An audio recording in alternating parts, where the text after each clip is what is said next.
There we are. Hey everybody, I'm Rob the Builder. Can we build it? Yes, we can. How you doing, David, Bassman, Her Ladyship, and Basswoman? Now, this morning, um, my objective. No, that's not what I want. I want this. Sorry, I'm doing stuff with the streaming software to enable. Yes, there we go.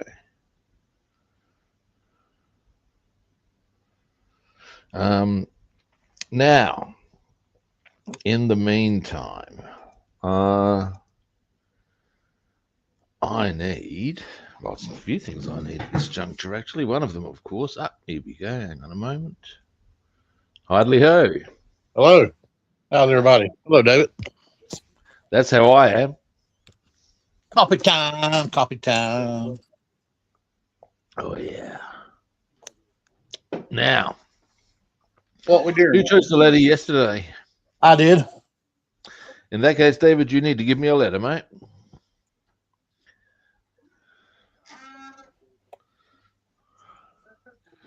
How's your Yeah. morning progressing there?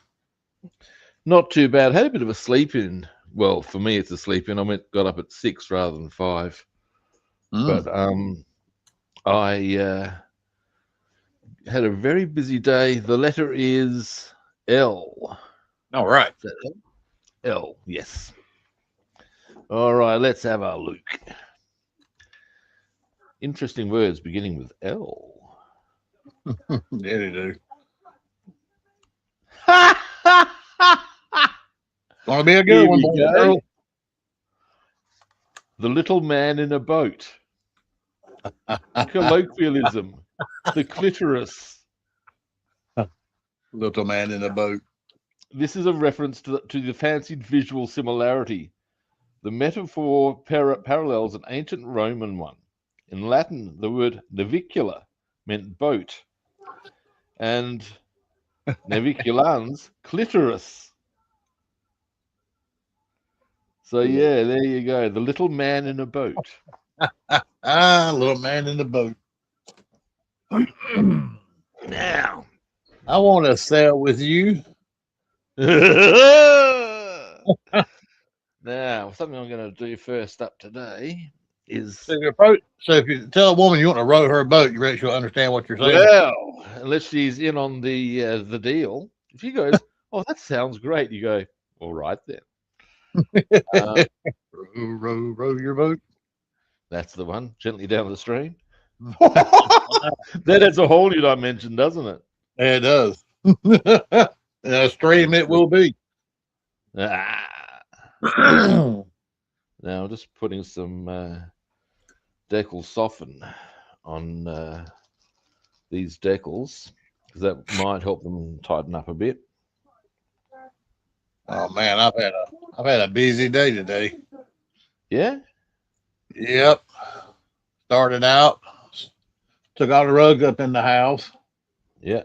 aired them outside, shook them, washed them, swept all the floors, vacuumed the house, cleaned Yeah. the toilet. Right. Yeah. Yeah, my big day yesterday was in the garden. How'd that go? In fact, the last couple of days have been very busy because we got that really hot weather coming.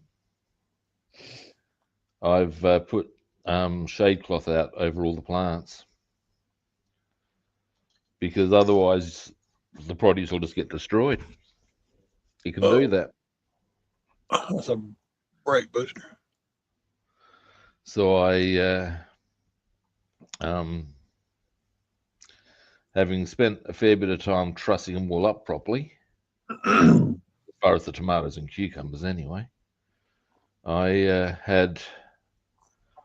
put out basically the better part of 25 linear yards of shade cloth. Wow. Had to be cut at various lengths and all the rest of it.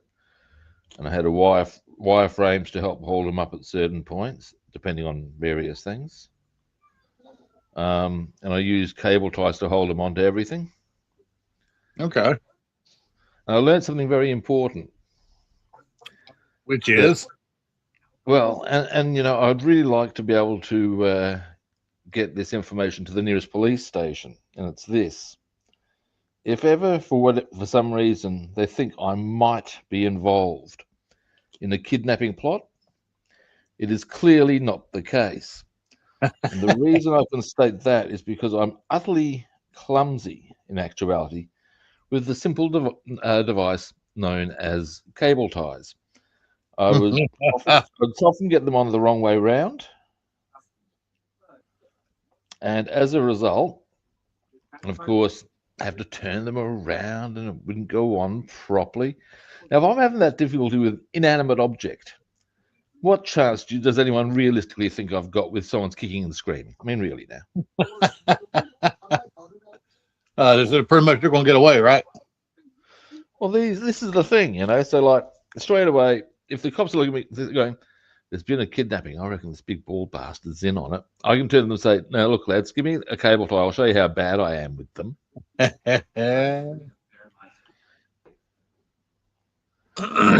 Now, before I get into a bit of assembly, I reckon I'm going to tidy up the paintwork on this hull just a little bit. Another thing I'm going to do, just a little bit, because there's just these little bits around the window that I need to tidy up. And then I'm going to get onto a bit of assembly. Yes, I am. That's right. You finished up all your decals yesterday, didn't you? I did. Nice. I'm very chipper about that. I'm also very quickly going to put the... Oh, here we go. Oh, it's Jeff here. How you doing, man? Hello, Jeff. He's working on his Concord turntable. He's got his Christmas lights down. But yeah, the weather was nice. Yeah, we got brutal weather coming. I've worked out that on one of the nights, because I did the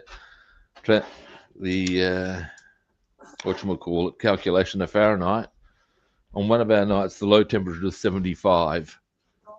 Or at least that's the forecast. Which is what we've all been called fucking uncomfortable. Yeah, I guess that is for y'all. That's not uncomfortable for me at night as well, because I like the evenings to be about 68 degrees. Really? Yeah, I like it to be about 68 in the house. And that's where we try to keep it most of the time. That is a comfortable temperature. I mean, this is obviously the outdoor temperature, but I guess the bigger problem, certainly for us, is when it's been, in your numbers, probably 106, 107. Aye. 24 at night is not a helping hand, if you know what I'm saying. Yeah. It's still pretty savage. No one opens their house in that weather. Here to tell you.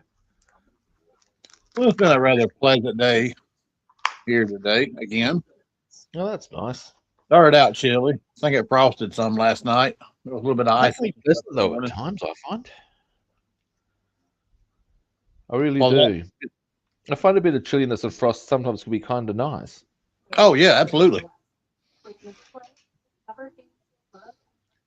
was a -10 in some places in Wales, and -5 where David was. That's a wee bit chilly. Yeah, chappy nuts, sure enough, won't it? Oh, that'll put hair on your chest, or not. Possibly, it'll make you grateful for hair on the chest because it'll keep you warm. Yeah, I'm right. Cold like that makes that first cup of coffee all that much better. Oh yeah, and soup. Soup suddenly becomes magical stuff. Yes, sir. Well, that's the only time I want soup is when it's cold. Any other time, I don't care for it. I don't care for it. You really? Yeah, I'm not a soup person. It's got to be cold. I'm talking about wrap up in a blanket, cold. I've always been a bit of a soup person. Now, some of that note might be that for various reasons, as I got older, my mum kept a decent stash of various instants. At one point, your options on instant meals were, and you would probably remember this, either of soup or spaghetti or baked beans. Baked beans. Sure, let me some baked beans now. And so my mum kept a reasonable stash of them, so I sort of got into using them for ease of purpose. I remember when noodles first came on the market. Instant noodles, and they were this. Nobody had ever seen anything like it. No way, really? Yep, I remember that. Here's a funny one for you too. Or at least I view it as funny. Apparently, when my family first arrived in Australia, olive oil, which is commonly used in a lot of cookery, yes, it is, was generally actually viewed as a medicinal thing. Only those strange continental people used it for cooking. Huh. Yeah. Wow. My mum told me that, and I'm going, do what now? You would find olive oil in the same aisle at the chemist as cod liver oil. Oh, cod liver oil. Yeah. Horrible stuff, though. I'm told it's actually very good for you. Yeah, I've heard this. I've heard the same thing about that. I've never had to endure it, and by all the accounts I've heard of it, I'm not going to be in any great hurry to. Did y'all ever have anything like methylate you put on like burns and cuts and stuff like that? No. What I did have to take at one stage, because I had this, I'm allergic to penicillin. And the way this was discovered, as with most allergies, is you have a reaction and then they join the dots. Yeah. Yep. And I had this reaction when I was quite young. And what it caused, and if it sounds unpleasant, you are correct, was a paralyzed bowel, which ultimately, of course, means one craps oneself. My skin was blotchy, and took me to the doctor and said, we went, what we need to do here is a test, and that's how it all came about. And I had to take this after a short stint in hospital. I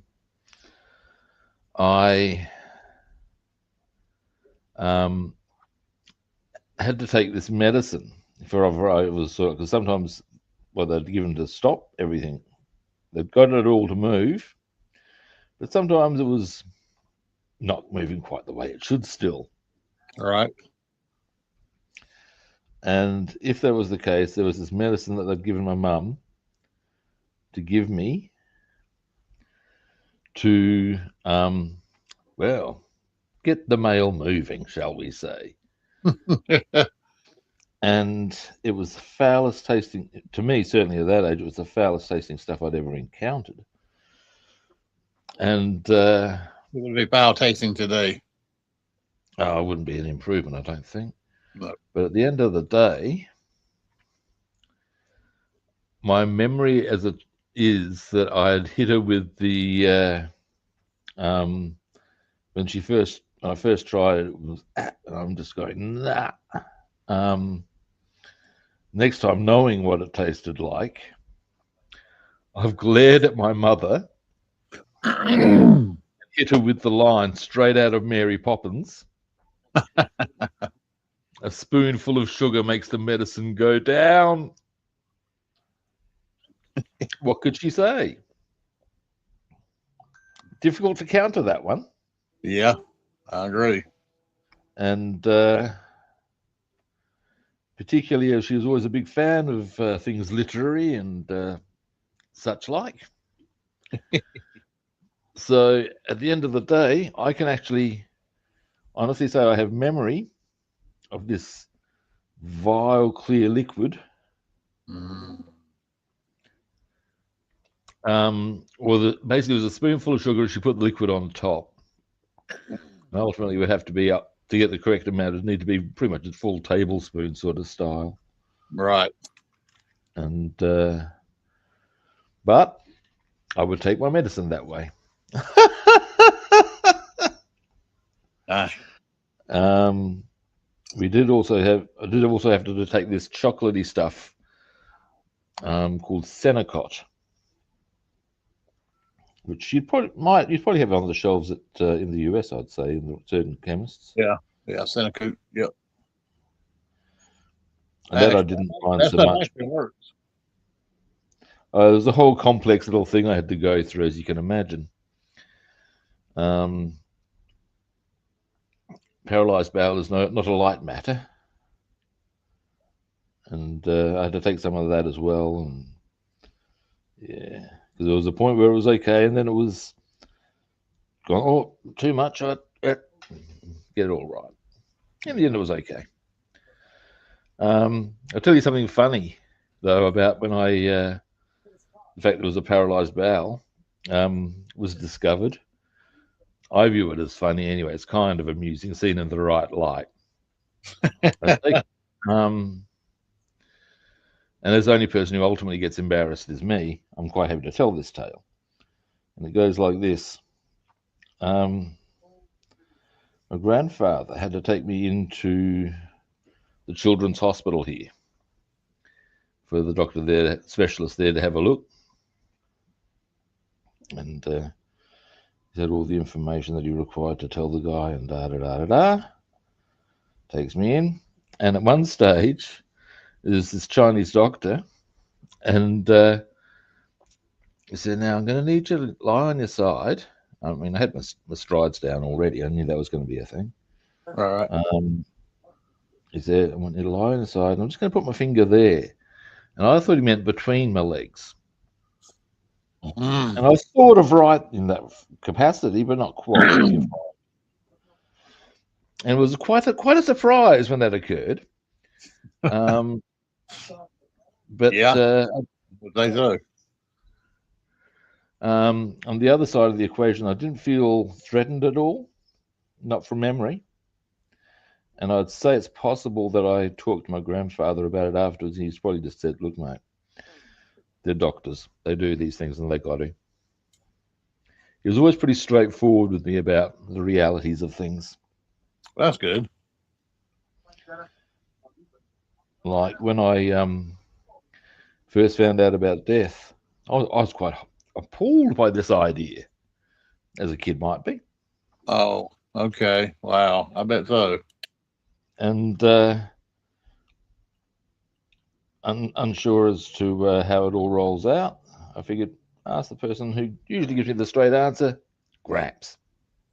Yeah. And I've approached him. I feed him with, Gramps, what happens when we die? Is there, you're done. Yeah. What? Is there, you're done. You're not, you're dead. It's over. And they, well, what about afterwards? And he said, mate, so far as anybody knows, there is no afterwards. You're done. And it took me a while to get my noggin around that. But as a friend of mine has said,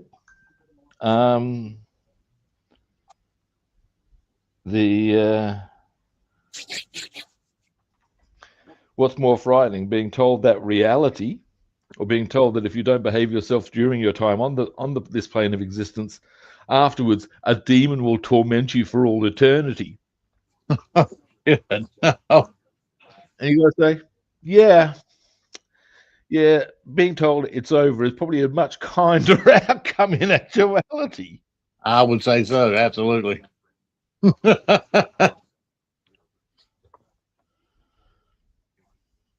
It falls broadly into the category of Brutally honest, but fair. Yeah, that's how grandpas are. The Man. reality. Here's how it is. So in many ways, that was my experience of. It was always like that with pretty much everything.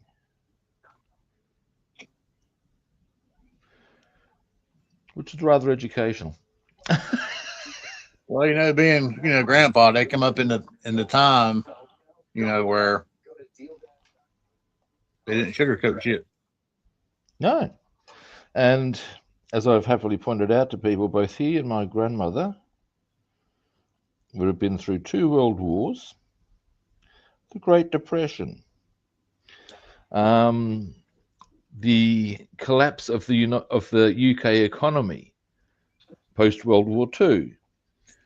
By that stage, they'd also migrated to another country. Telling it how it is probably a good idea. Yeah, I agree. Yeah, that's what they're going to do. My grandmother could be pretty savage with the truth too, but she was always pretty fair with it.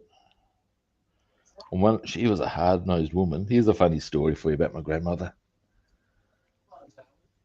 When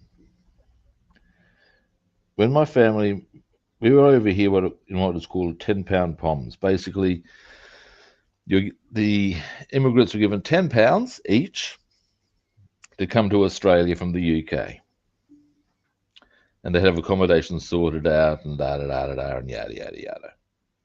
And employment. It was all supposed to be organised. And anyway, and when they left the UK, my family were told that they would be getting this particular type of house.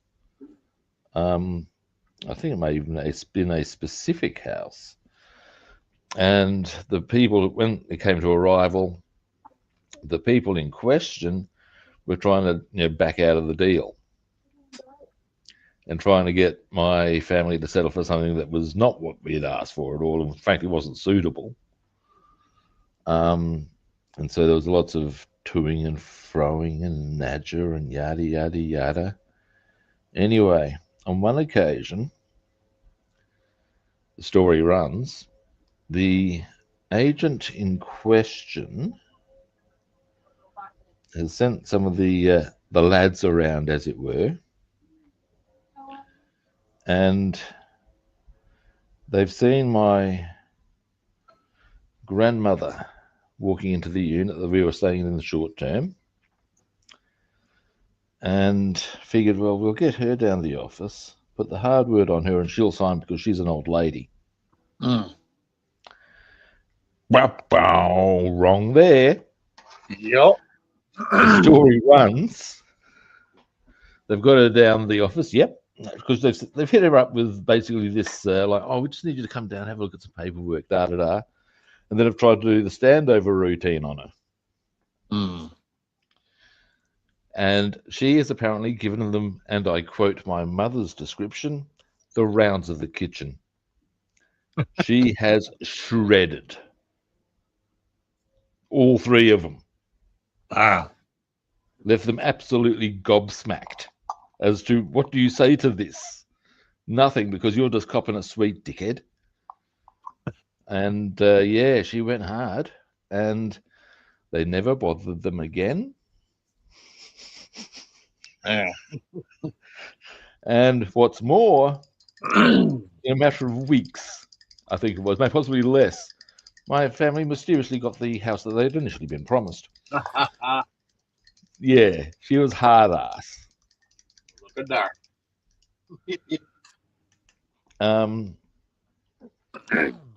Yeah.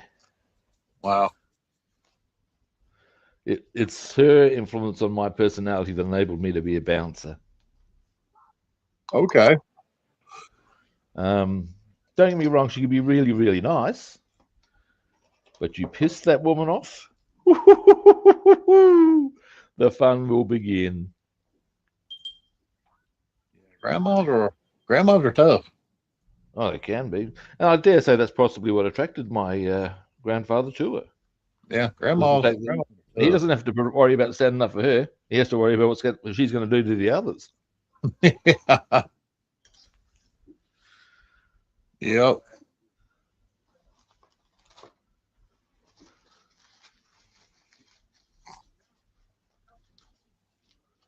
Yeah.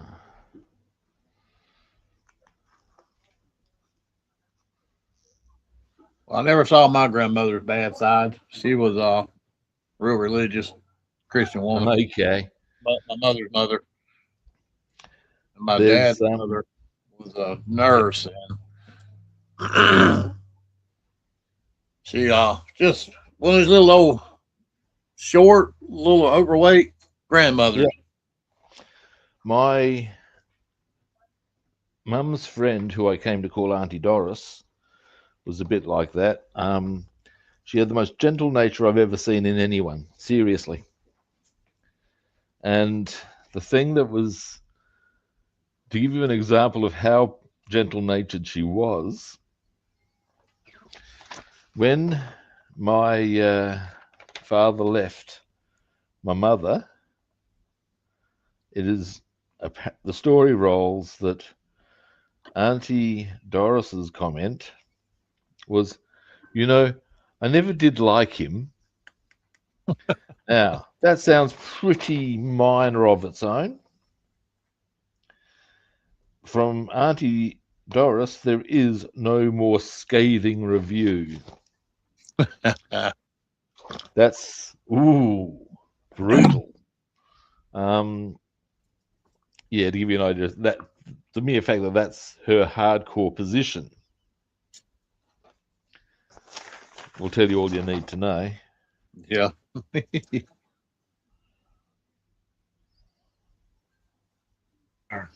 Another one was actually my Uncle Gordon. He had been in a artillery unit during the Second World War, and he was always very gentle-natured and easygoing and all the rest. And then one night,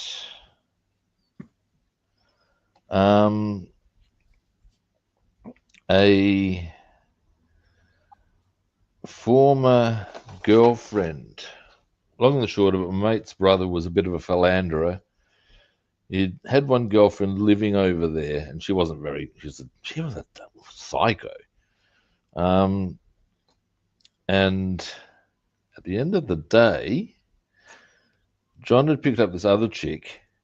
The psycho had come home and caught them. Yeah, you can see how this is going to go down well, can't you? And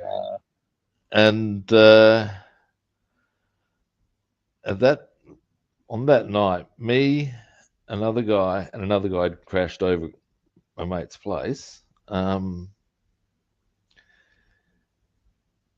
We've all been woken up, including Chris, who's actually now my fishing buddy. That's that Chris. Okay. And to this absolute screaming going on, and it's the psycho. And John, caught in a difficult position, is doing everything he can to try and placate her. My auntie Evelyn has come out, and normally she was always the bad-tempered one. But no, she was being quite placating and trying to keep it calm. And no, this wasn't working. And then, suddenly, out of nowhere, came Uncle Gordon. Now, Uncle Gordon was not a physically imposing man. He's only about 5'8". And as I said, was always and a little bit chubby and had this very pleasant nature. And he has come out all guns blazing. Oh shit. And when I say all guns blazing, I'd never seen anything like it. He was genuine.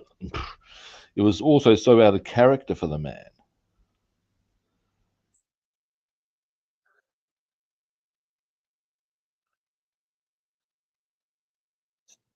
Oh, I think we lost him.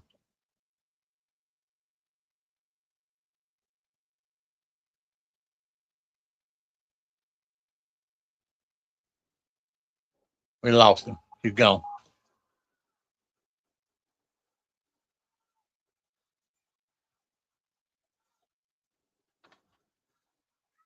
Rob, where'd you go? Come back, Rob. It dropped out when I was fiddling with this little bit here, which was inconvenient timing. Anyway, so he's come out, all guns blazing, absolutely furious. Never, like I said, never seen anything like it. There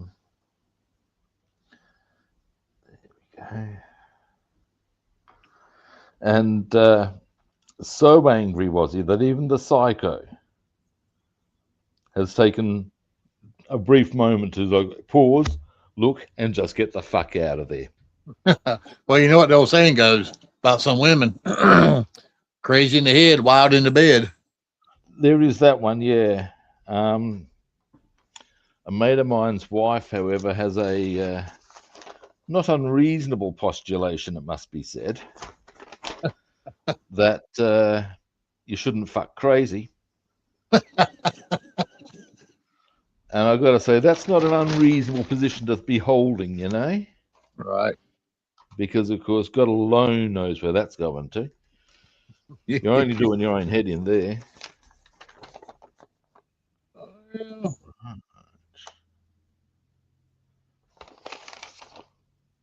long as you don't catch them in the bathroom in the dark talking to themselves, you'll be all right. Yeah.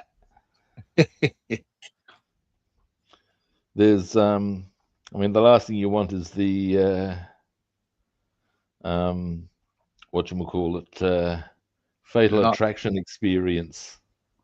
Yeah, I don't want to come home pits in a bowl of hot water. I'm not going to be ignored.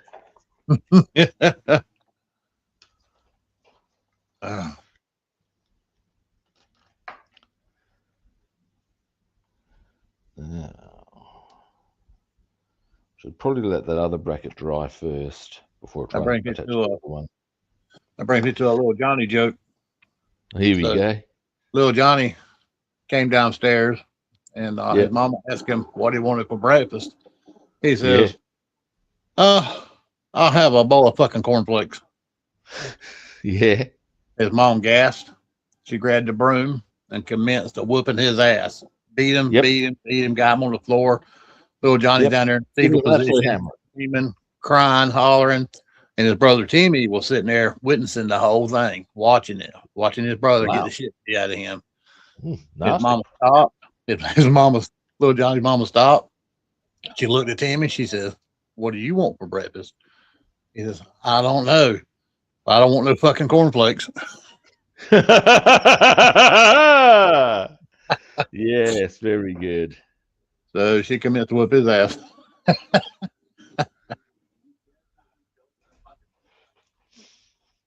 Yeah, that's the one, isn't it? Little Johnny was in school, and his teacher was teaching them numbers.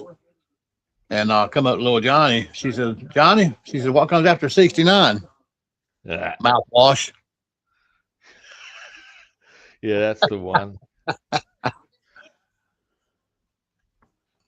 I saw this great Facebook clip yesterday, and it's this married couple, and the guy's saying to the camera, "My wife reckons I've got trust issues, but I don't have trust issues. I put my most valued possession into something full of teeth, and you can't tell me that doesn't show trust."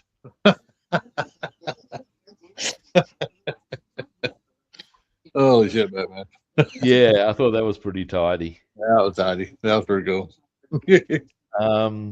You gotta laugh at Bassman on that one. It's a bit, it's quality. Good fishing on that one, I would suggest. Oh shit, Batman. Oh man. Now, goggles.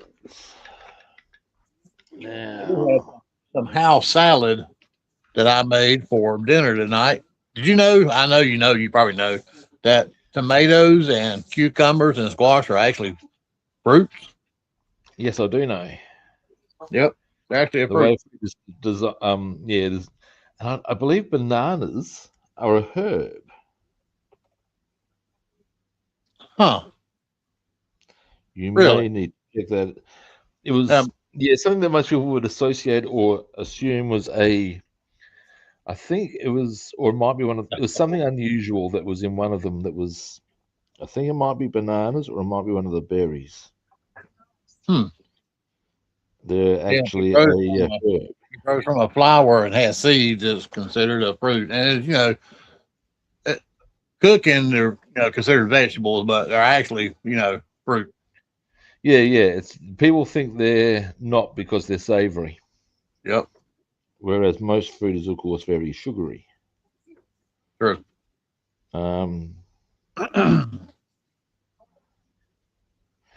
we were talking about Bruce Lee last night, and oh yeah, I'm sure you know he created Jeet Kune Do. Yeah, he developed it, and what it is, it's not so much a style as a concept, which is to say, it has this very loose set of stances that you can supposed to be able to move through. Yes, you're right. Yep. And there's no set forms or set techniques per se. It's more bits from this style, bits from that style, put together in a way that he thought was functional. And don't get me wrong, I guess some people it may be. You're right on that. Now,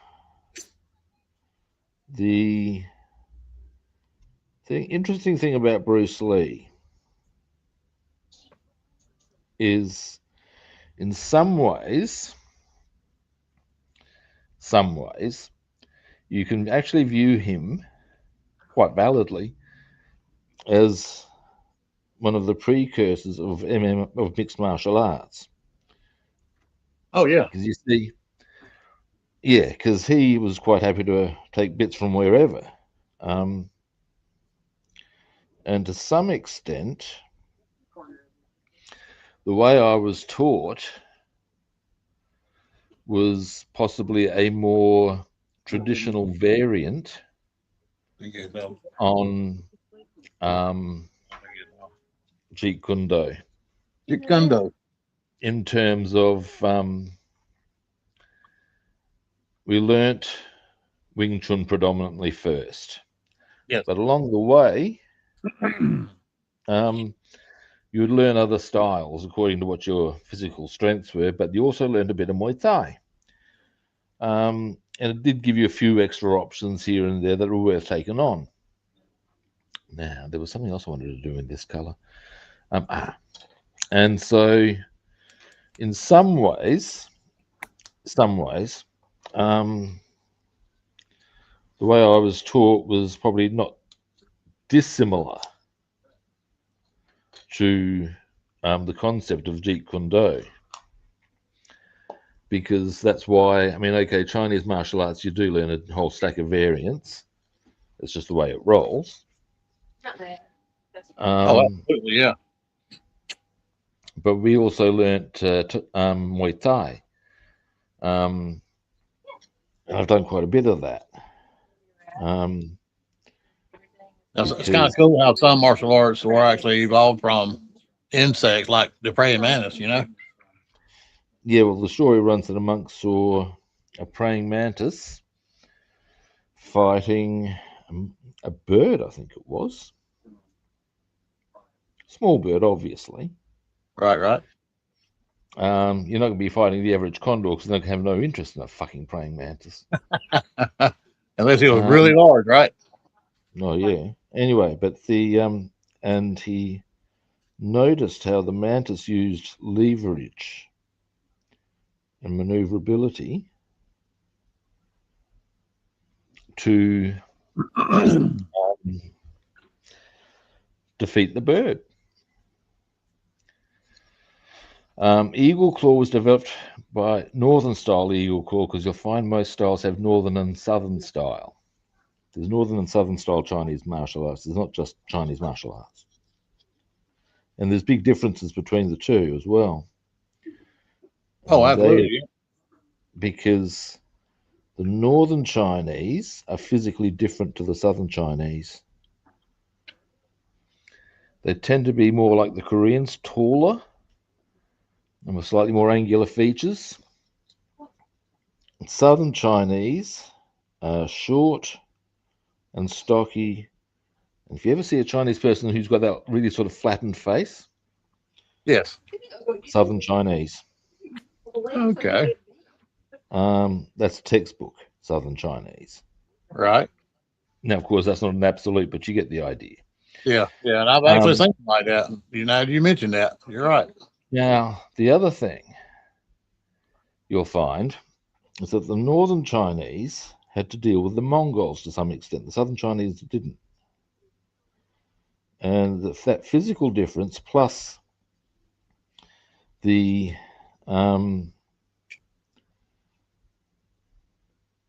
excuse me, there we go. Plus the lack of contact with the Mongols resulted in northern styles having a lot more high kicks, whereas your southern styles tend to be a lot more hand-based and down on the sort of like lower level. Well, that's kind of what Jean-Claude Van Damme kind of all his kicks were, if you ever notice, were like really high kicks. And that's karate. They do a lot of that sort of thing. Now, here's a fun fact for you. Taekwondo, which in its origins was a battlefield art, actually, that was I was younger. Was Taekwondo Muay Kwan? Yeah, it was originally a battlefield art. What'd you say? It wasn't just for point scoring. It was there to do nasties to people. And the reason they've got a lot of high kicks is to take people off of horseback. Your flying kick, you see them do these marvelously acrobatic pieces of kicking up high and all the rest of it, numerous targets. Oh yeah, that was notorious in all kung fu movies back in the day. Total misuse of it. Yeah, the flying kick. Flying kick is used to take out a horse rider from the side, knock him off his ride, whereupon you finish him. Oh. That's what it's actually for. You don't see that in the brochures, do you? So when you see these dudes doing, I've kicked that high, that high, that high. Very good. Total misuse of the technique. How about Don't get me wrong, the athleticism is magnificent. I'll give them that. But it's not what the technique was for. Yeah, I mean, you're right. It is pretty cool to watch it and very acrobatic. I can also do this much. You aren't going to be using that in no street fight. Just for starters, you're going to be in 5.0, probably be in jeans, and you're not going to be warmed up, and you're not going to, the list goes on. Yeah, they're not going to, yeah.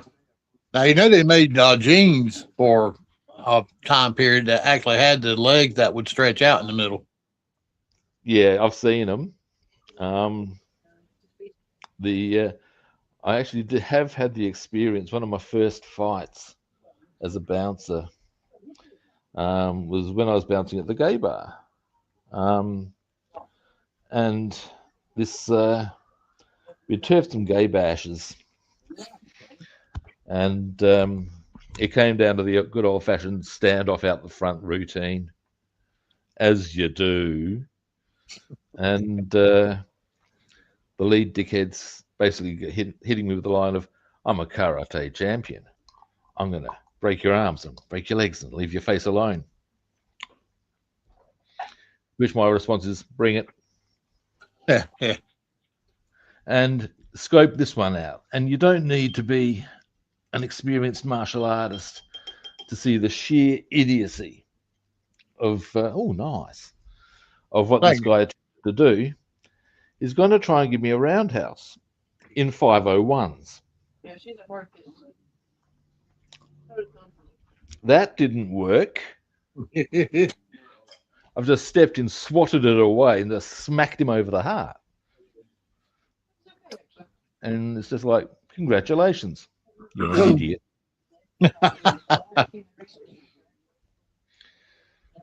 I'll talk about all that. Damn. But yeah,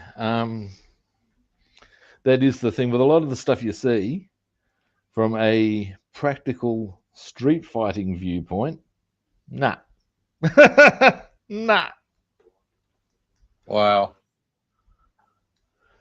Because that's one of the things I would say for Wing Chun, once you know, and Tai Chi, when you know how to apply it, it's all done from about that range where my hands are here. Yeah. And that is where the street fights happen. Oh, I've only yeah. ever had Up close and personal. Oh, yeah. Out of all the fights I had, and I'm not sure how many I had all up. I know it's over 100. But out of all of them, only 2, 3, maybe, I don't think 4, did I have the chance to do the full shape up. Wow. All of them were straight away into the nice, warm and friendly space. Damn. So, yeah. So that's why I look at a lot of styles and go, now, for practicality purposes, you may be pushing shit uphill, mate.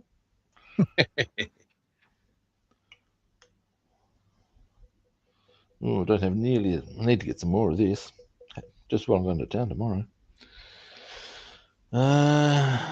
Actually, I might have some in one of my other boxes. How do decals turn out once they sat overnight and dried thoroughly? They're not that bad, but I'll give you a quick squiz once I've painted what I can with this. Actually, wait. Let's see if that's not even worth it. Let's see if I've got chassis black somewhere else. I reckon I do. In which case, I'll get a bit more serious with this. But yeah, not too bad. Could certainly be a lot better. Could be a damn sight worse too. Now looking for black things. Not looking good. Not in this one anyway. Oh no. Okay. Oh, Yeah, that's almost Consuela, isn't it? Oh, no. No. Come here, you. All right. My damn goggles ain't gonna be here till Wednesday, so I can't do my wiring on my engine. That's a bit of a pisser. Yeah. I'll tell you one thing I have found Could make my spark very plug handy with goggles sometimes. Note sometimes is that it can be really handy with very tiny decals too. Oh, absolutely. I only discovered that sort of this year. Okay, it would appear I don't have enough chassis black. That's a bit of a pisser. Have like a rubber black? Pardon? You have like a rubber black? I do. I've got a few options I can pursue here. I'm probably just being unnecessarily particular. And to that end, I will actually probably just go. Oh, chassis black? No, a flat black. That's like a flat black, right? Yeah, I've got a flat black. Flat black. Say that 5 times real fast. Oh yeah. Oh look, here's one to say really fast for you. This is actually an oldie, but not falls in the category broadly of an oldie but a goodie. Now, the phrase is, and I'll say it slowly first. I'm not the pheasant plucker. I'm the pheasant plucker's son. I'm only plucking pheasants till the pheasant plucker comes. I'm not the pheasant plucker. I'm the pheasant plucker's son. I'm only plucking pheasants till the pheasant plucker comes. That's kind of like Peter Piper picked a peck of pickled peppers. Peter Piper picked a pickle peppers. Peter Piper picked a peck of pickled peppers. Yeah, that's it. I'm gonna blame it on my tongue being too fat for my mouth. She sells seashells on the seashore. Seashells by the seashore. Yeah, it's another corker.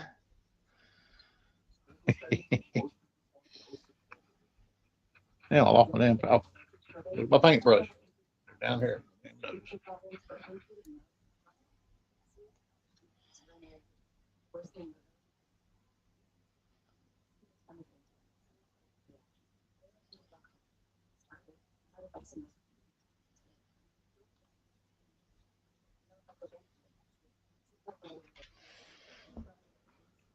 Now.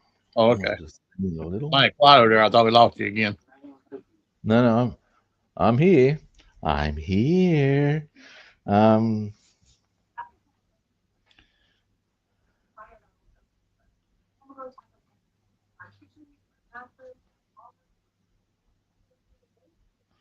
the topic of being here, how much Slayer, as in the band Slayer, do you know?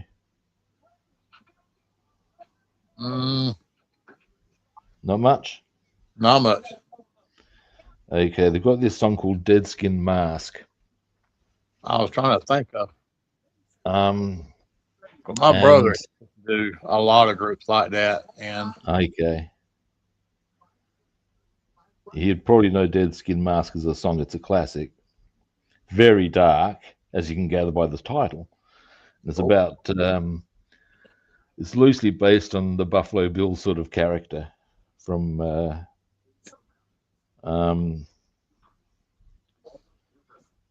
Silence of the Lambs. And indeed, I believe there have been a few serial killers who have done the whole dead skin mask thing, but that's a whole other story. Silence of the Lambs real jacked up. And anyway, I was listening to it yesterday, and I was listening to Slayer. That's the bottom line. And when Dead Skin Mask came up, I remembered how I terrified this customer one night by quoting it. Because I'd been working on a night when Slayer were playing, so I couldn't get to see him. And after the show, this guy and his girlfriend have come in, and he's been wearing a Slayer t-shirt, and they've clearly just been to the show. And yeah, no worries. And I've sidled up to him while they've been just sitting down, minding their own business, watching the big TVs we got in the bar, and I've started quoting him the introduction, which is basically the psycho in question revealing to the person he's addressing that he's got them cold and he's going to be very cruel and sadistic and all the rest. And his girlfriend latched onto what I was doing, and she was laughing, but this guy was apparently terrified. He admitted afterwards that until he latched onto what was going on, he was going, "Oh my God, what's going to happen?" And now, as you don't know the intro, I'm probably going to have to now share it with you. All right. And I'll do that as I show you the decals. Okay. Now, the song does actually start off with a very slow guitar riff that sounds quite ominous all of its own. But the line is, "Oh, how I've waited for you to come. I've been here all alone. But now that you're here, please stay a while. I won't keep you for long. I'll keep you forever." Damn it, man. Yeah, okay, so we've got that one. As you can see, it's got a few cracks. I'm hoping that with a few more applications of decal soften that they will sort of disappear. It's not bad.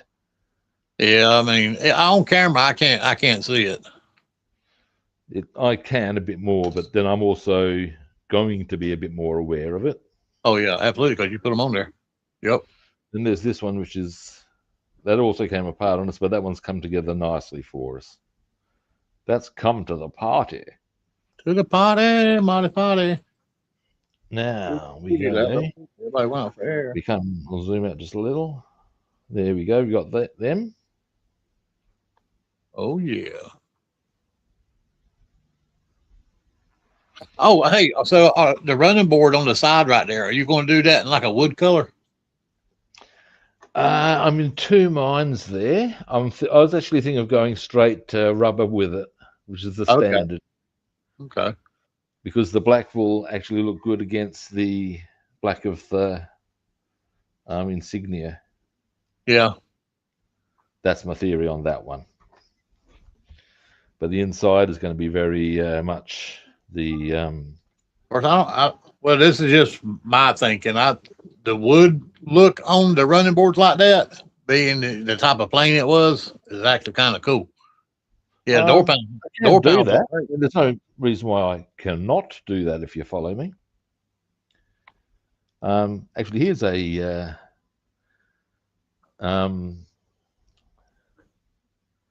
Now, what is the verb to do?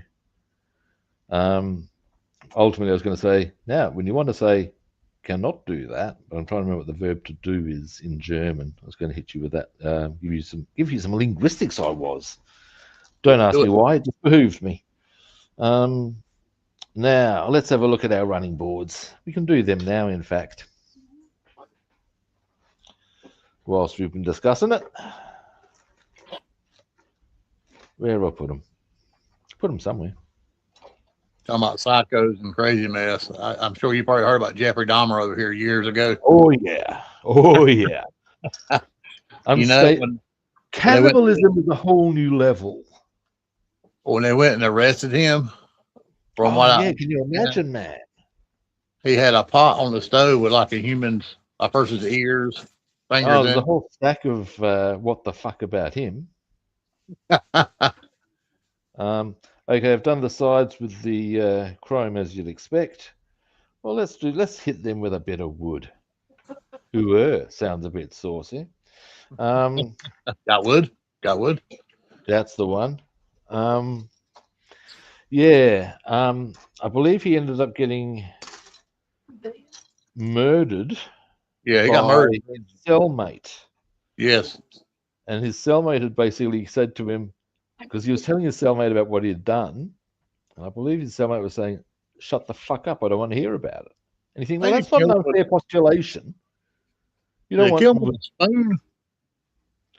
And eventually, he just got jack of it and has gone. You know what? If you're not going to get the hint, you can die. And you got. I mean, he's already in for one murder, so what's another one to the tally? You know. True that. And when you're doing a serial killer, well, he's probably just saving society a fair bit of money, in truth.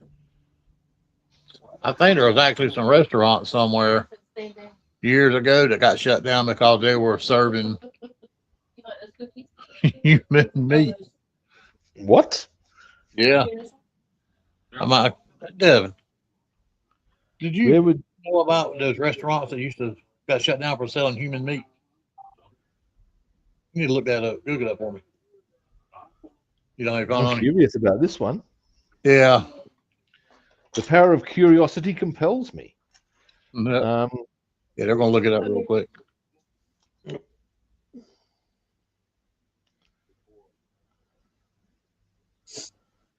I heard that a long time ago. He's going to get his phone to look it up. The classic story on that front is the Sweeney Todd one, if you know what I mean. If you're not familiar, I will enlighten you. Sweeney Todd is meant to be the demon barber of Fleet Street. And basically, next to his barber shop was a bakery that made the best, finest pies in London. And it's a fictional story. It's not actually true. Oh, absolutely. Yeah. But the story runs that, yeah, he got pinged because, or they got pinged, because of there being a finger being discovered in one of the pies. Finger. Yummy. Well, at least you'll be able to get the meat off the bone. Oh, shit. Now that's them done while I'm here. Now, next. Are you looking over the I'm looking. Okay. That's one was looking at it right now, what we're talking about. Jolly good. Now, we'll start with my light wood color first, which is bing here.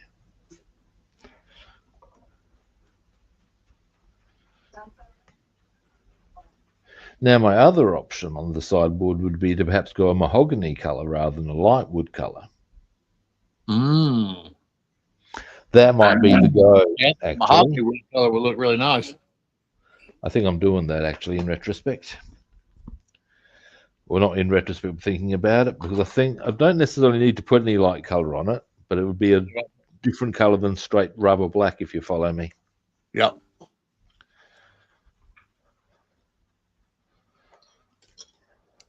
Because they've got lines on them, with a bit of our good friend, whatchamacallit, Nuln oil.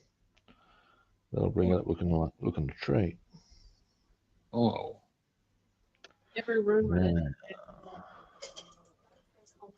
So it was debunked. It was a rumor. Do what? Legend, satire, or prank. It was urban legend. Satire. Yeah.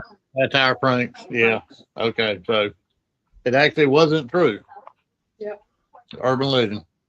I think most of them are urban. Most of the bigger ones are, but it does go down. It's a fact. Because, I mean, obviously, look at Jeffrey Dahmer. Sure, yeah. Yep. There's a case in point. He's definitely committed it, done it. I know that in the... That's true. I mean, normally if it's an urban legend, it's happened somewhere, sometime or another. Well, I do know that historically, Polynesian people, if they defeated somebody in battle, would eat them. Oh, absolutely. And the reason was that they believed they were absorbing their spiritual mana.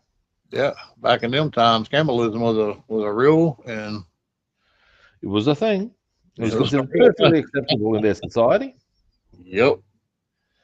Absolutely. And yeah, and I've actually have heard secondhand a joke made by one Polynesian guy to a mate of mine.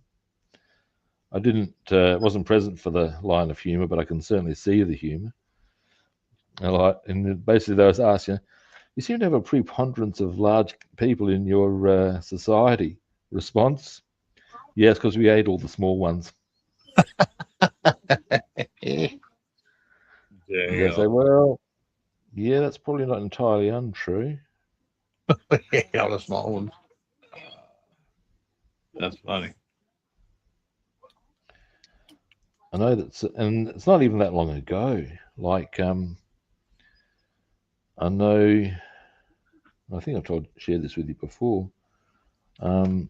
Some of the guys I used to play rugby with, their grandfathers had gone across to the other islands and done their raiding and eating other people and stuff like that. It was considered, and I know that in 1976, I think it was, there was a test match to be held in, this is a rugby test. I think it was actually it was between Tonga and Samoa. And it was being played in Brisbane, I think. Don't ask me why it wasn't being played on either of their islands, but it was being played in Australia. And as the game, before the game, referees will check your sprigs for the length, all the usual things, and make sure there's nothing, it's all kosher and as it should be.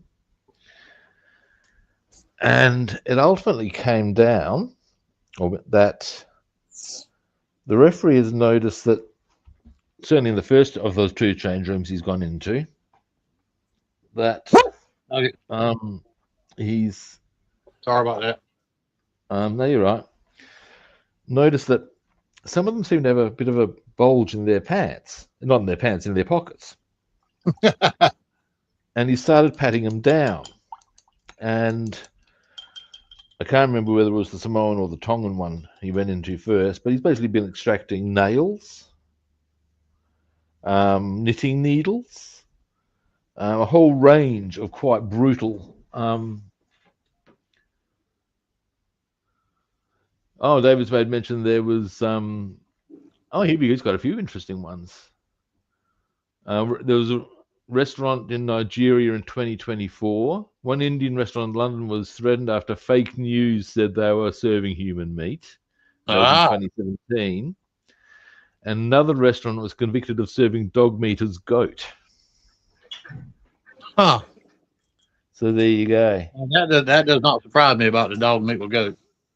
No, but one bit. Anyway, but yeah, so and then he's gone to the second change room and found out they were as bad. They're all going out there with not just the intention to play hard and make possibly dirty, they've got weaponry. And you think, Jesus. So there was still quite a bit of hostility amongst the islanders. And it goes, I don't know, it might even still go down now in New Zealand. I know Tongan gangs will take out Samoan gangs if they get a chance. Right, yep. We're talking about chopping off limbs here too. Oh, yeah. Brutal. I don't know if you get that in the US, you might. I'm going to have to tidy this up.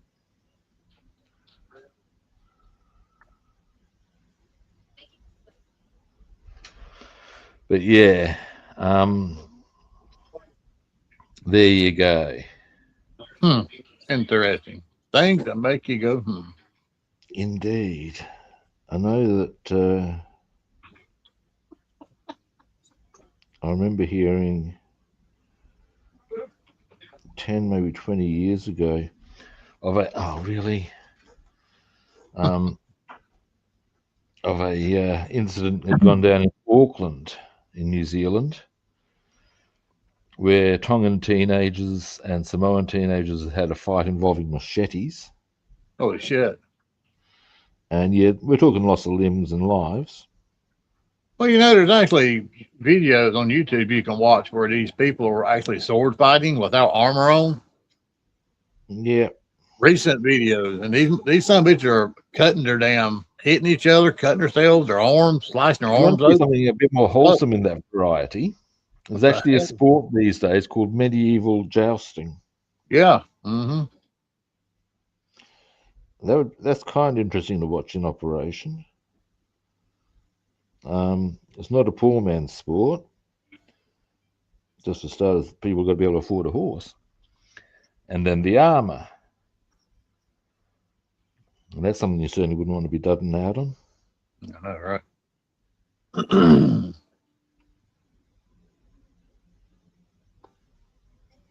And there's also team medieval combat.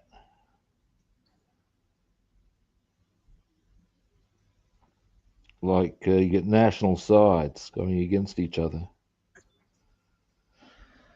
And depending on the cultural history, they can apparently get quite brutal. A mate of mine saw a game or a medieval combat thing between, it was Russia and Estonia. And there's no great love lost between the two cultures. And that's how it translated on the field. Okay, yeah, I reckon we are going to roll with that colour. I've got a bit of a tidy up to do on the sideboard there as far as the... yeah, that's going to look good, man. Yeah. How you feeling it? Yeah, I'm liking that. I'm feeling the love. Yeah. YouTuber named Alex Kimber rating Iron Man outfit. I can't remember what his last name is.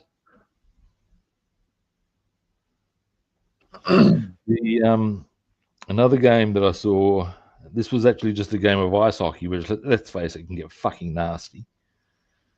Hockey, man, them guys are brutal in hockey, dude. They'll be yeah. Okay.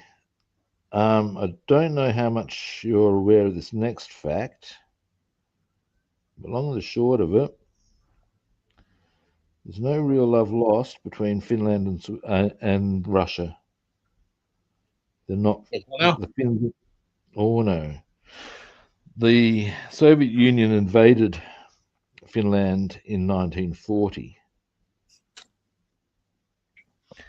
And Finland's always had a bit of a rough deal, in truth, because they've spent a bit of time under Swedish rule. Right. And if a Finn is, and there is a difference in between the Finns and the Swedes physically, you can identify, but the Finns will actually get talked down to in Sweden. You don't sort of see that in the brochures, but that's pretty much the drill. Because for quite a while they were part of the Swedish Empire. On the other side of the equation, the Russians always liked the idea of holding Finland.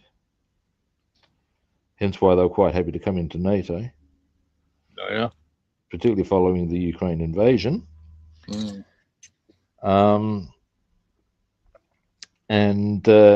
So have no love for the Ruskies, as you can imagine. Anyway, in one Olympic Games, Finland were playing Russia, and it had all the warmth and friendliness that you'd expect. And at the time, I was working with a Swedish woman, and as I knew that she rather enjoyed the ice hockey and da-da-da. As I said to her, yeah, I saw a game full of love. And when I told, she said, "Oh, who was playing?" And I told her, she just laughed. Yep, that's going to be friendly. Because yeah, she knew all the drill. Okay, I'm going to need to tidy up the chrome, but that's what our sideboards are going to be. This nice wooden color. That will look good next to the. Also to help create that aged effect. Yeah, I was looking through the TV channel the other day and run across the hockey match, and the game was continuing while these two guys were skating around beating the fuck out of one another. Oh yeah. Funny as hell, you get man. that to some extent on the rugby field. Because if a punch-on breaks out, what's generally done is that, say it's just two guys going for gold. Yeah. It's very much we'll let play continue until it starts getting too much. Yeah, that's what happened here. And that's fair enough, you know. That's why sometimes it starts getting too messy. And then that's when they'll say, yeah, no. It was funny as hell to me. But that's a brutal sport. Now, next. Talking about armor, there's actually a Russian engineer named Alex Birkin. We're watching Iron Man on TV right now. You can look him up. He's on YouTube. He's actually he does Iron Man stuff. Iron Man suit. Can't fly, but he's using 3D printing techniques, and y'all need to check him out, man. He's really cool. I've been looking for some good gorilla clips. Oh, and shit, man. That's why I asked you if they were real. I'm pretty sure they are, and there's some instances where it would appear that gorillas are extremely gentle-natured. Yeah. I gathered that. In some instances, the zoo would appear to be comfortable with letting people get really, really close with them. Now, some of the ones I see, I raise an eyebrow and go, "Really?" I'm not so sure that that's the caper. Well, that's what anything. But I have seen saw one this morning where the zoo's obviously got a thing called the Thor's hammer, and it rests on its head. God knows how heavy it is, but of course, if something's heavy and on the ground, it's really hard to get up in the first place. It's got these two pretty heavily built dudes trying to lift it at all. Not happening. Gorilla just walks up and grabs it and yoink. Well, yeah, I mean, well, one gorilla has a strength of how many men? I believe probably 8. Something like that. 6, 8. Something quite spectacular. Yeah. Yeah, I'm not going to piss one off. Oh, fuck no. That's only going to end badly.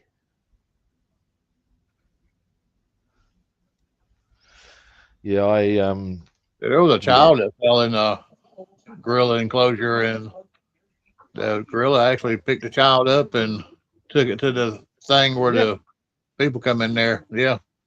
Yep, they're pretty gentle. It's quite spectacular how gentle they are, actually. Maybe it's because nobody in their right minds will piss one off. True that. It's like elephants. Who is going to piss off an elephant? Bass one says an idiot. Yeah, pretty much. Yep. Or a whale is another example. They don't have to be aggressive. Why? Look at the fucking size of them. Yeah, and they sound like whales are very gentle as well. With the notable exception of orcas. Yeah. They're scary. Mm.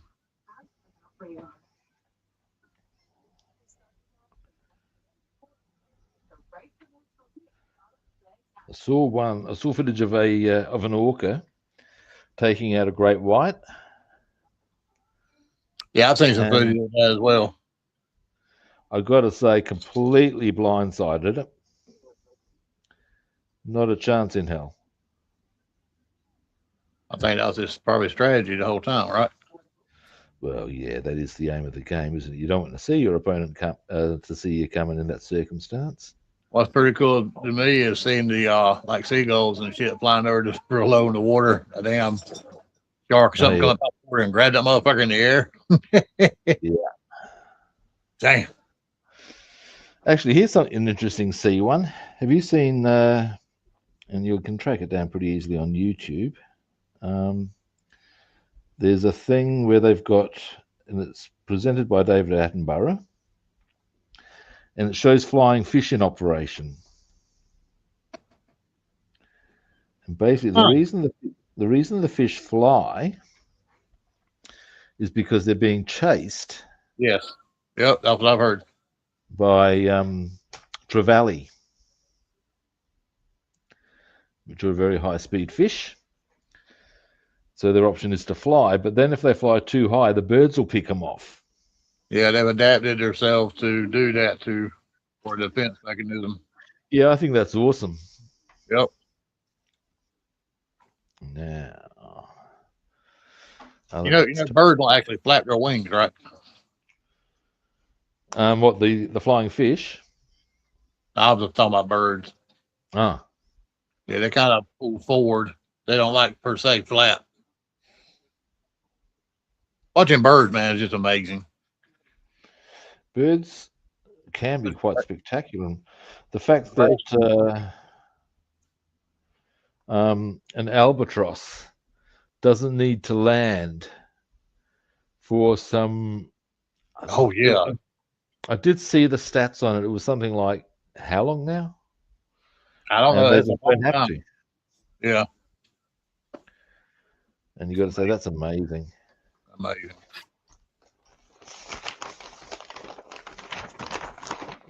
That's 4 humans If we go too deep in the ocean, we get crushed. If we go too high, we run out of oxygen. Oh, look, humans as an animal are fucking soft as, man. Yep. 8 pounds to crush your skull. And it takes ages for us to get any vague level of independence. You look at some of those other animals that are born on the savannah, they are up and able to run in minutes. Absolutely. Yeah. Us, 18 fucking months if you're lucky. What kind of behavior is that? Well, just look at that. Just look at your horse. I mean, a colt, when it's born, Yeah. it's something walking pretty quick. They do. And in the wild, that would be through sheer necessity. Yeah. I know that here's an interesting fact for you. Yeah. If we're born on the same, we'd be eating pretty quickly, wouldn't we? Oh, yeah. Oh, yeah. In protected environments like zoos, giraffes will happily kneel down and even sleep sitting or on their sides at night. In the natural environment, they straight out don't do it. And the reason for that is because of the predators. If you had to get up onto your legs to before you could run away, you'd soon be somebody's dinner. Absolutely. And I guess that goes there. And so they just straight out don't do it. And that's a very instinctive thing as well. But I know horses quite often sleep standing. Yeah, they do a lot. Yep. And I discovered that, did I ever tell you about walking through a field of sleeping horses? Oh, no. It was one of the more frightening experiences I've had in my time. And the reason was because I used to work at one part of town. It was quite a long walk to my place home, which I was prepared to do because the taxi would cost a shitload. And mate said, who lived much closer, said, don't do that. Walk to my place if you're going to walk at all. It's closer, I'll let you in. I won't even remember I've let you in. People just let me know you're coming. Okay. So this I then did. And I'd worked out the quickest way of getting there. And I figured, well, I could take a shortcut across this field. All the while, being blissfully unaware that it was a horse adjustment yard.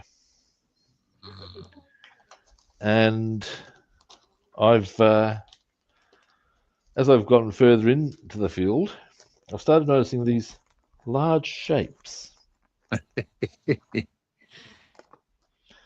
And it suddenly dawned on me that these large shapes are horses. And I'm thinking to myself, I do not want to cause a stampede. I'm going to try not to wake any of them up. Because by this stage, I was just like, well, what do I do? General Johnson, they'll fuck you up in a minute. Well, 1,000 pounds of animal running into you is not going to do you any favors. And I did wake a couple of them up, and they've sort of bolted off, happily in the other direction. But it was a little bit unnerving. At the end of the day, obviously, I got out unscathed. But yeah, I could have done the mere notion of copping one of them running straight into you. Night nurse. Or a bare minimum, I'd have been laid out, possibly with brakes. Saw some compilations the other day on YouTube about horses and and scaring old men. Oh, dude, yeah. Looking cracky. I would definitely have been there till the next morning until somebody found me and said, "Oh, what happened to you?" sort of style. Yep.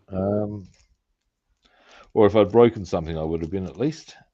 And the point being that just no. Yep. Want to have a bad day. That's always the thing I've liked about that the scene of the Charge of the Rohirrim in Lord of the Rings. I think it does a really good job of exhibiting exactly what happens when you get a whole stack of people on top of big animals and charging into other people who are not. And the answer is it ends very badly for the people who are not.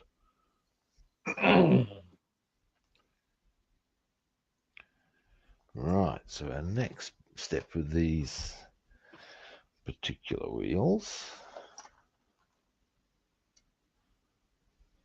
is these. I would suggest. Yes. I actually think the rest of the week around here is supposed to be kind of pleasant. The what is? The weather. I think the rest of this week is pleasant. Well, that's never a bad outcome. Well, it don't normally get cold around here till late January, February, March. My bigger thing to what I'm doing, as I've mentioned, the weather here is going to get a wee bit nasty, and what I'm going to be doing is my pretty much stock standard maneuver in what I call, or for nasty weather, which is get as much. Obviously, there's going to be times I'm still going to have to go out in that weather. These are undeniable facts. But what I'll do is get as much together the next day or so that I simply don't have to go out in it. Because it's going to be just nasty. I mean, I've got air conditioning in the car. Man, I tell you what, I got to buy some more Roundup because what I thought was going to die and be gone has come back. Oh, really? Yeah. What I've decided to do, because I've got some weeds in the back I've got to clear. Oh, you cunt of a thing. Where did that go to? Now, that's not such an important part. It's just a little rubber seal thing that they put for the wheels. Oh, yeah, there's 4 of them in a bag. Yeah. Found him. Good. I dropped one of mine on the floor as well, and I found it, so I'm glad you did. They're a wee bit annoying in a sense, but what you gonna do? Anyway, but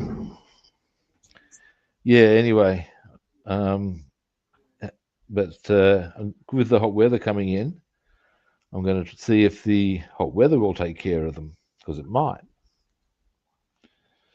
And if it doesn't, what I will then do is If the hot weather's going to be strung out for a while, it will get rid of them. But if it's just going to be a couple of days, it ain't going to hurt it. Yeah. But I'm my other move, if that fails, which probably won't, but it might need a bit of a finishing move, so to speak.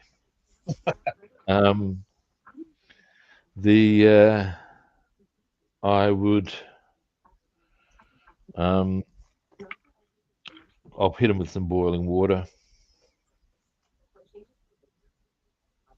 I don't care what nobody says. There ain't none of that shit year round. Roundup, spray it one time. Nope. Mulch, stays red all year. Nope. Yeah. It's all a ruse. It's all a ruse. Exterminate the roots. What is real? What is fake? Oh, it's just fake news, man.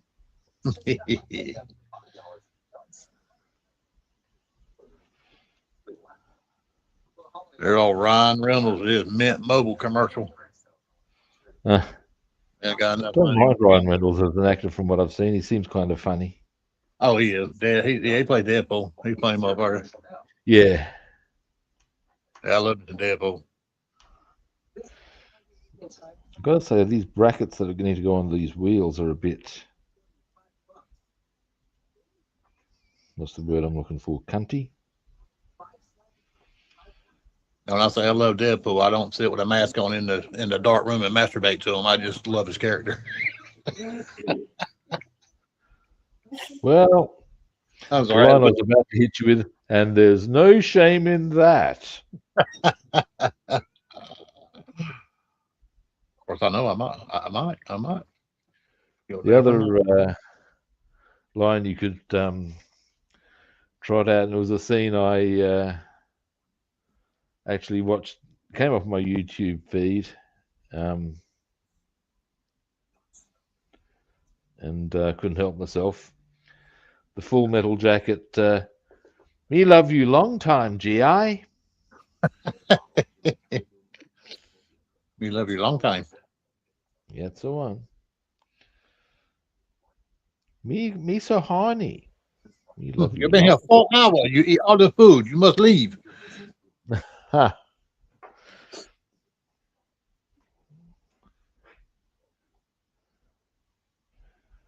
Apparently,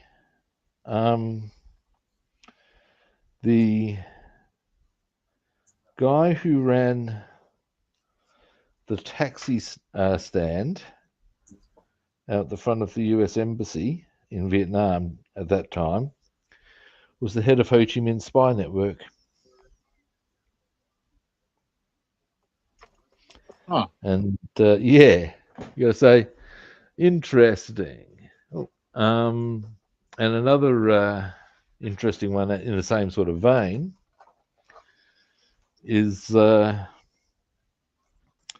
yeah, pretty much all the working girls were giving any and every bit of information so they could glean from the people they'd slept with straight away to Ho Chi Minh and his.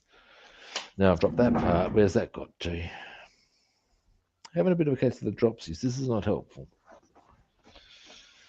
Where's that? I can't even see where that's gone to yet. That's a bit annoying. Went that way. Can I spot it with a bit of... no, that's annoying. I'll have to go seek and destroy on that one. Hang on. That one, another one of your plastic wheel hubs, was it? It wasn't the rubber bit, it was the actual bracket, but it's a big piece, and I think I may have spotted it. Right. Now, which brings me to, have I still got on hand? Give me a moment. Okay, let's try the foot technique.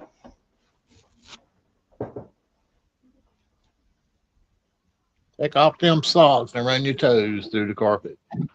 Found it. And yes, the toe technique worked. That's what she said. Ah. All right. If you ever put your big toe in one, you are absolutely the man.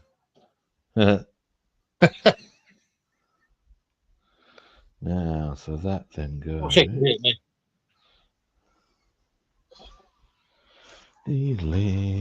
What should I do? That's how I do that. So I'm talking to myself here for a moment, as you do. Well, it's obviously got to go the same way too. Well, it doesn't matter because there's nothing else on that. So yeah, whatever. Whatever. So we'll just pop that into there. Get that settled, and then we'll move on. Myself and I are my best friend. There was a. Do you remember? I think she was from the UK. There used to be a singer, Joan Armour Trading. I've never heard of it. A song you might know of hers was "Drop the Pilot." Drop the Pilot. No. Not ringing the bell. If I hear it. Now, there was something you said that reminded me of one of her song titles. Now I've forgotten what it was. I'm sorry. Was that my fault? No, it was just that I forgot what the song title I was trying to reference was. Never mind. Never mind.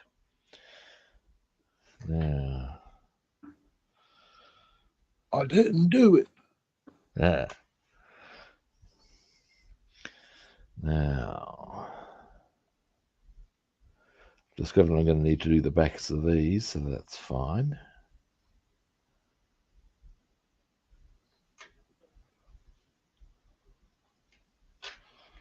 Okay, so we'll put them over there. Now.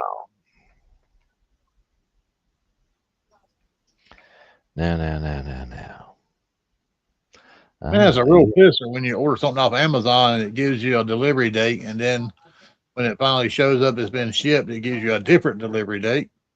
It's a real pisser. Have had the experience of having stuff arrive before the date on occasion. Oh yeah. I've had it a few times as well, and that's not uncommon, but it's a whole lot more appreciated. I like their next morning delivery. If you order by a certain That's time, never a bad outcome at any stage. Let's not be shy. Yeah, get it by 11 a.m. Anywhere from 7 to 11 a.m. Yeah. I don't think this is stable enough. These brackets are weird, I find. I am going to re-glue that because look at that, that's just not stable. I can't put anything I'll tell you what, the episodes of Game of Thrones last night wasn't up but a damn sexcapade. Which number are you up to now? We are on, we watched season 2, episode 3 or 4, I think what we're on. How do you like Tyrion's little maneuverings? Oh, yeah. he found out who the fucking stake in the grass was, didn't he? Oh yeah. He knows how to get the job done. It kind of blew our son's mind because he was sitting here, then it switched over to the other guy, the one that's running the brothel. And they was like, what the hell? What happened? Switch from the old guy to the bald guy. Switch from the old guy to the bald guy. Yeah. Varys, that's the bald guy. Yeah, Barrett, there you go. I like him as a character. I don't know how to take him yet. You'll find out. He's a very cool character in his way.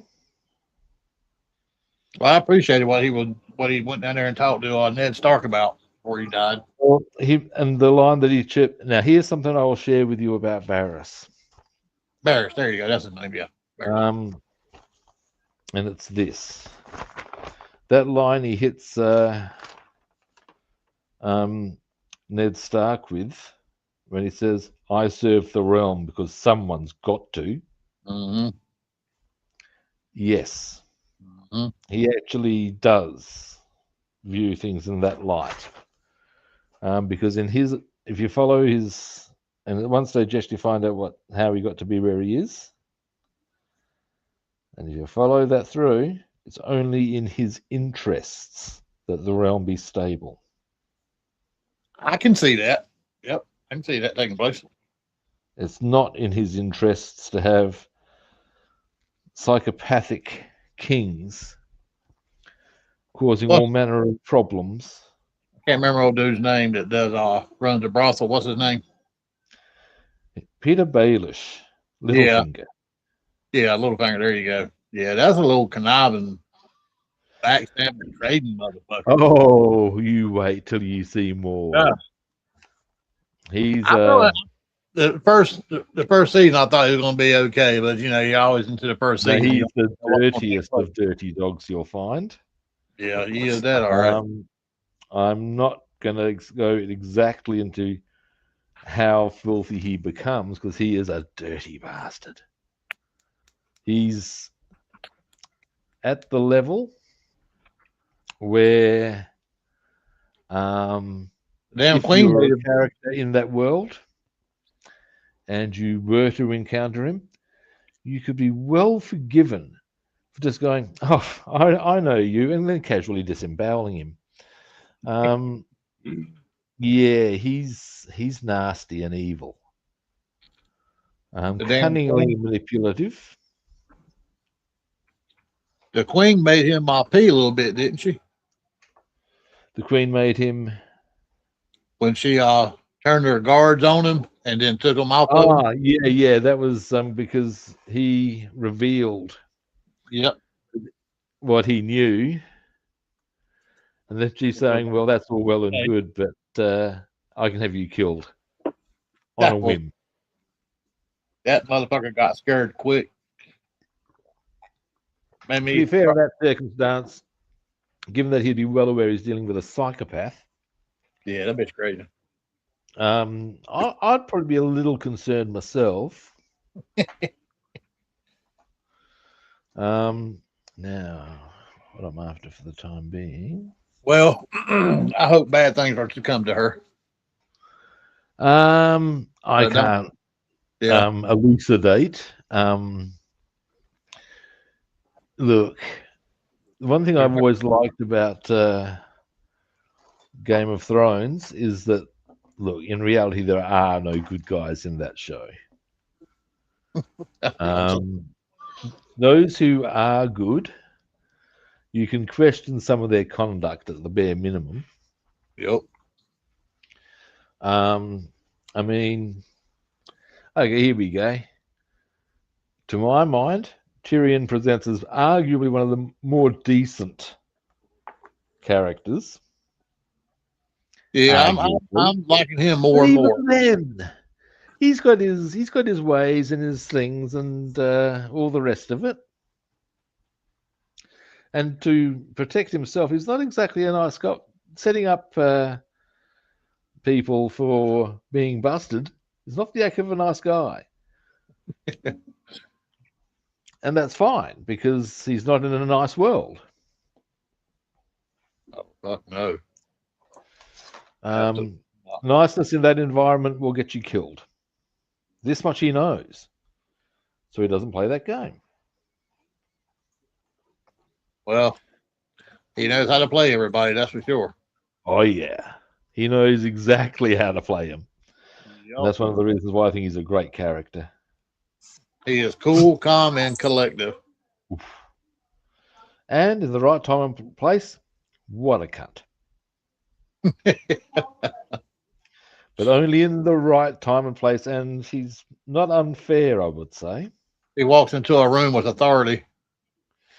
For a man of his size, he does a remarkably good job. Yeah. Tyrion, the door. The imp. I saw a piece of artwork that was posted on Facebook around the time of Series 2, I think it was. And it's a picture of Tyrion as a mural. But when it's got imp next to the picture, it's actually before the imp, it's got in brackets P, in brackets P, so it's pimp. And you guys say, yeah, he's certainly the most pimpin' imp you'll ever find. Yep. Mm-hmm. Yep, no denying that.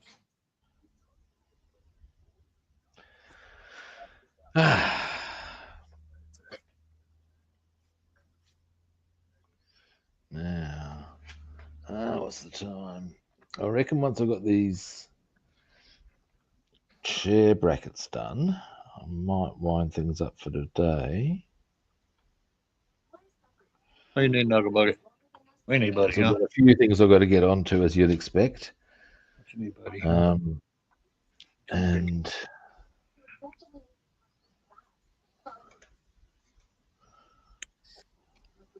I know Tom's got your bed. I'm sorry. Son Tom is taking Nugget's bed, and he's looking at me like, "Please move him." As they do. Yep.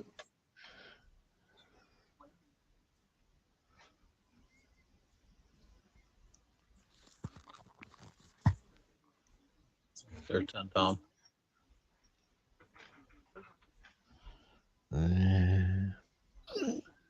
Oh. Been a bit clumsy with some of my paint. I'll need to tidy that up. That's okay. It's not a biggie. That's why they make fine tip paintbrushes. No, that's just why they give you. That's just why you do touch-ups. I used to call, actually, I should call them tidy ups because touch ups infers Bishop Choir Boy sort of behaviour. Have you been touched up? Touch me. Touch me.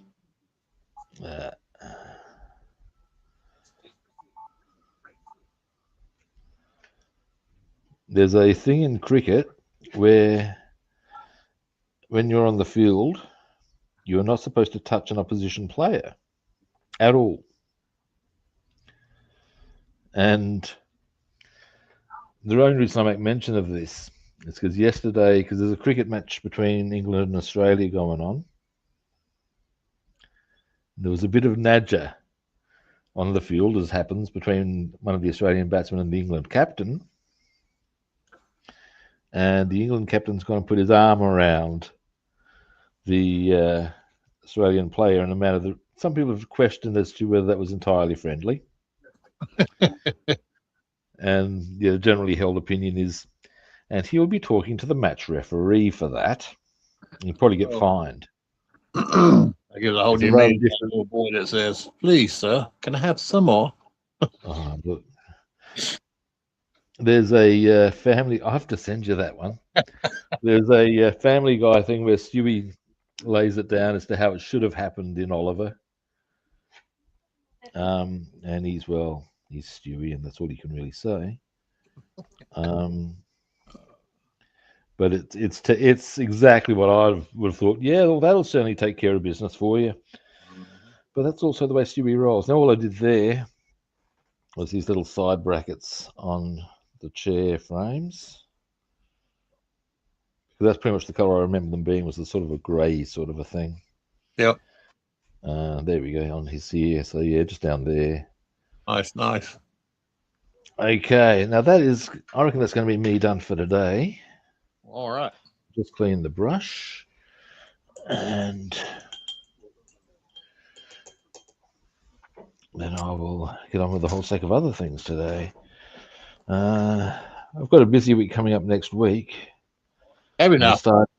I need to start. What I'm going to be doing is approaching first old like over 50s clubs and retirement villages. Okay. Or senior citizens clubs to see if they'd like me to do Tai Chi classes for them. That'd be cool.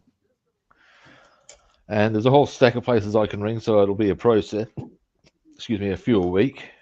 Got to meet with my marketing manager on probably Thursday, discuss a few things with him. Now, I'll give you a zoom in. All righty. There we go. Show us what you got achieved today. And a lot of detail work on the. Oh, nice. The fan, all the pulleys, nice. I did them detailed. The transmission pan, cover, alternator, the carburetor, got it put together. Got it a little blackened inside of it, like it's dirtied. A little solenoid done. Nice. And let's see what else. No, I told you, there's the alternator and the fuel pump. Yeah, little detail work tonight. Yeah, the detailing can take a lot of time. It does. All righty. Now, back to the split screen. There we go. All right, that is us done for today. Thanks for watching, everyone. I appreciate it. First-time viewers, you know the drill. Follow, like, or subscribe. That's right. Very simple, really, now, isn't it? Other platforms. I'm Rob the Builder on Facebook and YouTube, and Robster the Builder on Instagram and Twitch. And drum roll, follow, like, or subscribe. Now, tomorrow, better stop there. I've got a little bit of Little Orphan Robbie.